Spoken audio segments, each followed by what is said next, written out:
Kas sugraudino ir sujaudino MTV EMA apdovanojimuose susirinkusias garsenybės? Kokiomis staigmenomis džiugino Mama Londonas? Kurios 90-ųjų žvaigždės jau antrą kartą džiugino klausytojus koncerte 90s Disco Fest? Visa tai naujame Niekas niekam video dabar.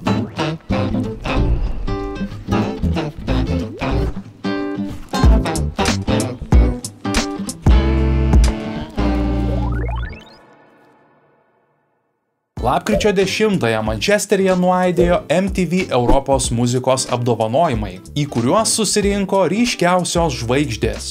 Prieš apdovanojimų ceremoniją ant raudonojo kilimo garsenybės demonstravo įvaizdžius ir džiugino fotografus pakylėtomis nuotaikomis. Renginio vedėja Rita Ora į prestižinį renginį atvyko su savo vyru, režisieriumi Taika Waititi, atkreipdama dėmesį į savo stilių ir eleganciją.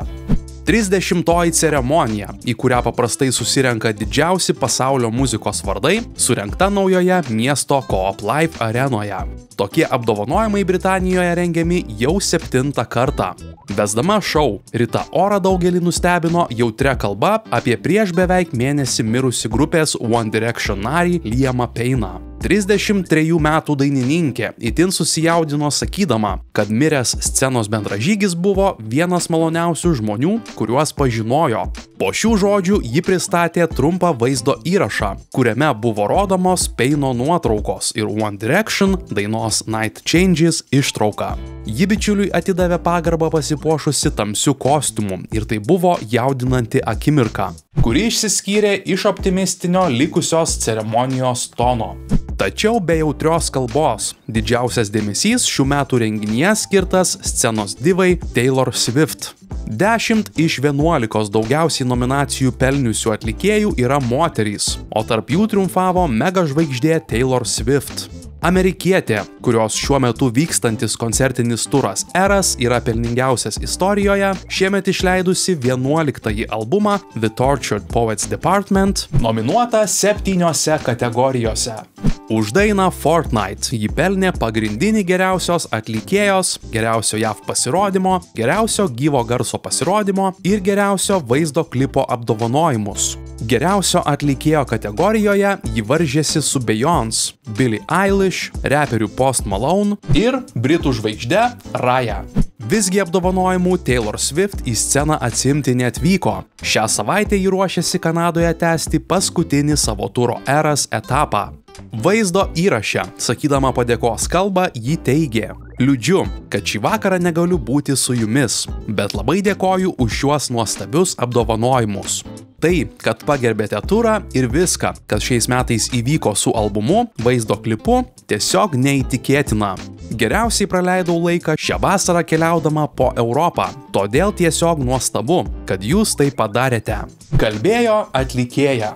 Dėl geriausios dainos titulo varžėsi Billie Eilish, Birds of a Feather, Beyoncé, Texas Hold'em, Benson Boone, Beautiful Things, Chappell Roan, Good Luck Babe, Ariana Grande, We Can't Be Friends ir Sabrina Carpenter, Espresso, kuri apdovanojimą ir laimėjo. JAV reperis Busta Rhymes gavo pasaulinės ikonos apdovanojimą ir teigė: "Šį vakarą išsipildė svajonė. Man didelė garbė. Jaučiuosi nepaprastai palaimintas." Šou užbaigė grupės Pet Shop Boys pasirodymas, kuriai buvo įteiktas pop muzikos pionierių apdovanojimas. Tai pirmieji MTV Europos muzikos apdovanojimai nuo 2022 metų, kadangi praėjusiais metais netoli Paryžiaus turėjusi vykti ceremonija buvo atšaukta dėl Izraelio ir Hamas karo.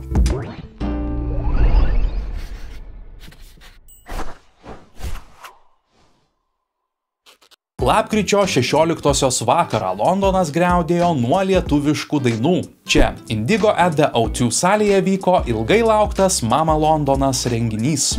Prieš pat jį raudonuoju kilimu žengė ryškiausios scenos žvaigždės, tarp kurių ir ištaigingai pasipuošę vakaro svečiai. Žvilgančios suknelės, blizgučiai, prašmatnūs kostiumai. Taip atrodė vakaro publika, kuri renginiui ruošėsi tikrai ne 1 valandą. Kartu su pasiruošimu ji atsinešė ir gerą nuotaiką. Žymiausi atlikėjai dovanojo gražiausius lietuviškus kūrinius, o renginio svečiai – nuoširdžius aplodismentus.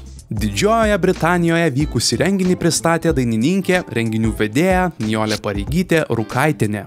Garsi moteris savo humoru ir nuotaikingomis emocijomis užbūrė visą salę. Žiūrovai plojo, šypsojosi ir džiaugiasi vakaro akimirkomis. Savo pasirodymą Nijolė pradėjo garsiuoju grupės 69 danguje kūriniu Velniškas greitis. Publika nuo pat pirmųjų akimirkų jį dainavo kartu su ja. Scenoje publika išvydo ir vieną autentiškiausių Lietuvos muzikos kūrėjų bei atlikėjų Evgeniją Redko, kurios muzika nepalieka abejingų. Apie didžiausią areninį šou Lietuvoje neseniai paskelbusi dainininkė Mama Londonas publikai atliko ryškiausius savo karjeros hitus, tokius kaip Patogu, Deja Vu, Žinom tik mes bei kitus. Įspūdingą šou surengusios Evgenijos gerbėjai ilgai nenorėjo paleisti jos nuo scenos ir apipylė dainininkę ovacijomis. Londone pasirodė ir vienas sparčiausiai populiarėjančių muzikos kūrėjų bei atlikėjų Rokas Jan, kurio gausybė kūrinių jau spėjo tapti didžiausiais Lietuvos hitais. Atlikėjas visai neseniai išleido daugybės liaupsių sulaukusi naujausią savo albumą Širdis. Kelios dainos iš naujojo albumo nuskambėjo ir Londone. Indigo at the O2 koncertų salėje publika išgirdo ir vieną ryškiausių Lietuvos muzikos scenos atlikėjų – Justę Arlauskaitę Džiazu, kuri publikai padovanojo žinomiausias savo kūrybos dainas. Savo pasirodymą Džiazu pradėjo kūriniu Dumblas, toliau sekė daina Ką tu su manim darai, ilgus metus klausytojų galvose įstrigęs jausmingasis hitas Po mano oda bei kiti.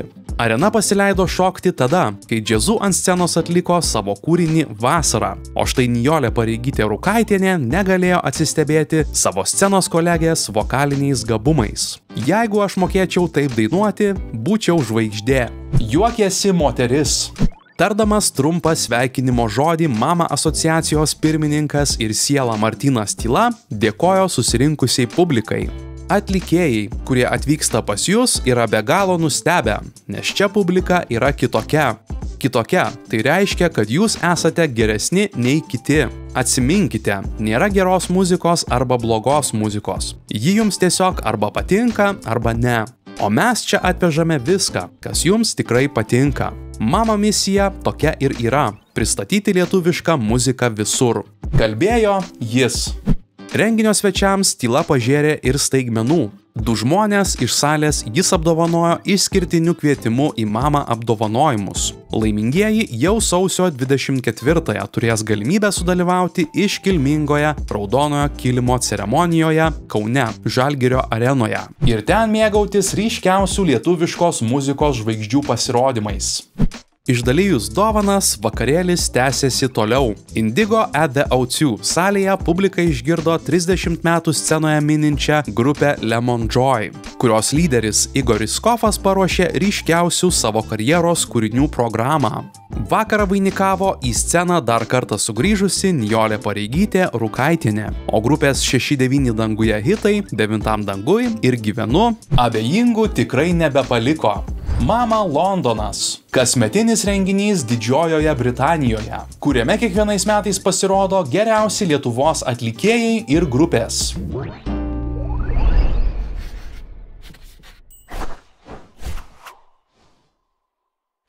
Lapkričio 23-osios vakarą Kauno Žalgirio arenoje įvyko 90s Disco Fest. Nepakartojamas renginys, kuriame 4 pasaulinio lygio atlikėjai Jenny iš Ace of Base, Dr. Alban, Mr. President ir Hathaway sukūrė tikrą šou. Renginio metu 8000 žiūrovų mėgavosi nostalgišką muziką, įkvepiančią atmosferą ir nepamirštamai linksma nuotaika. Po ilgų derybų į vieną koncertą pavyko pakviesti net 4 pasaulinio lygio žvaigždes. Į Žalgirio areną atvyko tikra Švedijos legenda Jenny iš Ace of Base, kultinis Dr. Alban, 90-ųjų pop muzikos karaliai Mr. President ir pasaulinė žvaigždė Hathaway. Visi šie atlikėjai buvo vieni populiariausių 9-ajame dešimtmetyje, o jų albumai nekartą tapę platininiais ir buvo parduoti milijoniniais tiražais. Be atlikėjų pasirodymų, Žalgirio arenoje buvo surengtas įspūdingas šou, kuriam pradėta ruoštis jau nuo pirmų dienų. Vakaro metu buvo galima išvysti lazerių šou. Arenoje buvo sumontuotas įspūdingas kiekis garso bei šviesų, ypatingo dydžio scena ir didžiulis LED ekranas. Prieš renginio pradžią bei tarp atlikėjų pertraukėlių metu vakaro nuotaika rūpinosi ir žiūrovus šokdino du Lietuvos didžėjai. 90s Disco Fest Lietuvoje šiais metais vyksta jau antrą kartą. Pirmajame didžiulės sėkmės sulaukusiame renginyje gegužės 24-ąją savo pasirodymus surengė Hathaway, Labouche, Snap ir DJ Sash.